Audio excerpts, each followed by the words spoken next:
बरं असं नाही ना, दोघांनी सत्ता भोगलेली आहे, 40 वर्ष आले, हा रस्ता होत नाही. कारण काय? हा इतकी बोगस परिस्थिती आहे जुना टाकळे रस्त्याची. नाही आता आमदारांनी तर 2024लाच उद्घाटन केलेलं आहे, अद्याप तर काही रस्ता झालेला नाही. मी ते विकास शोधू राहिलो, पण विकासच सापडेना मला आता तर 2 वर्ष बसून. तर जेव्हा आमचा रस्ता होईल तेव्हा समजू आम्ही का आमचा विकास झाला म्हणून. आज आमच्या फक्त मनके गळून पडायचे राहिले नाही. कोपरगावचे आमदार आशुतोष काळे यांनी 2024 मध्ये त्या रस्त्याचं उद्घाटन केलेलं आहे, भूमिपूजन केलेलं आहे.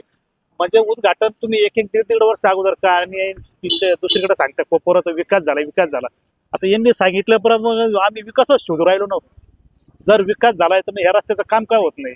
बरं, कामही होत असेल पण तुम्ही ते रुंदीकरण करणं गरजेचं आहे ना. तो जर रस्त्याची जे रुंदी ती 18 मीटर रुंदी असताना आज जर आपण बघितलं तर एकदम रस्ता असा 10 फुटाचा रस्ता आहे. तर आमची प्रशासनाला विनंती आहे, आमदारांना विनंती आहे की यामध्ये आपण स्वतः लक्ष घाला. परंतु प्रामुख्याने या प्रस्थापितांच्या किंवा यांनी आज माजी आमदार असतील, आत्ताचे आमदार असतील, त्यांच्या हा रस्ता लक्षात का येत नाही? आणि या रस्त्याचं दळणवळण इतकं मोठं असताना हा रस्ता मोठा का होत नाही? सर्व रस्ते जे आहेत तालुक्यातले हे त्यांनी प्रचाराच्या दरम्यान पाहिले असतील किंवा नाही मला माहित नाही, परंतु आम्ही नक्कीच पाहिले होते का एकही रस्ता व्यवस्थित नाही तालुक्यातला. माझं एक नगरपालिकेला प्रशासनाला एक म्हणणं आहे, हे जे तुम्ही प्रशासकीय राजवटीच्या काळामध्ये आता जो कारभार चालवला किंवा जे आता काय कामं केले असन शिव साहेबांनी, नगराध्यक्षांनी, मुख्याधिकाऱ्यांनी, तर त्यामध्ये तुम्ही कोपरगाव शहरामध्ये अतिक्रमण काढ.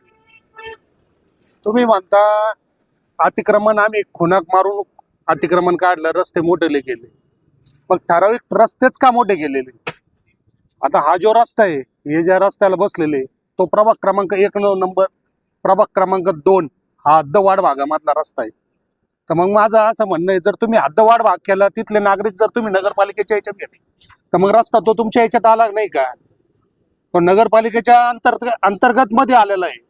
मग PWDनी म्हणायचं नाही, म्हटलं नाही पाहिजे का त्यांनी नगरपालिकेने जबाबदारी ढकलली नाही पाहिजे का ती PWDचा रस्ता आहे. तर जर हद्दवाढ भागामध्ये जर नागरिक तिथले राहणारे आलेला आहे, तिथला कर जर नगरपालिका हद्दीत आलेला आहे, तर मग तो रस्ता बी नगरपालिका हद्दीत आलेला आहे.